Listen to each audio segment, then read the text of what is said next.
नागोठाण्यात वटपौर्णिमा उत्साहात साजरी। पतीच्या अखंड सौभाग्यासाठी वटवृक्षाची पूजा। नागोठाणे रोषण पत्की। वटपौर्णिमा हा हिंदू संस्कृतीत विवाहित महिलांसाठी खूप महत्त्वाचा उत्सव आहे। या दिवशी महिला वडाच्या झाडाची पूजा करतात आणि पतीच्या दीर्घायुष्यासाठी प्रार्थना करतात। या व्रतामागे सावित्री आणि सत्यवान यांच्या कथेचा संदर्भ आहे।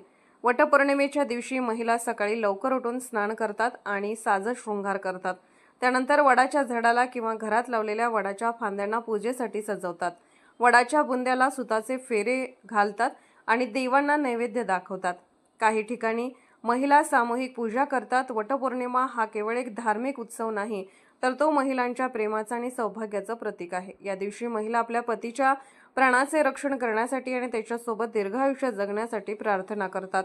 नागोठाणे शहरात देखील मंगळवार 10 जून रोजी वटपौर्णिमा उत्सव आणि मोठ्या भक्तिभावाने साजरा करण्यात आला। महिलांनी येथील जुने रामेश्वर मंदिर तसेच परिसरातील इतर ठिकाणी असलेल्या वडाच्या झाडाची विधिवत पूजा केली। या पूजेमध्ये स्त्रियांनी वटवृक्षाची पूजा करून त्याला हळद कुंकू आणि इतर पूजा साहित्य अर्पण करून त्याची विधिवत पूजा करून वटपौर्णिमा उत्साहात साजरी केली।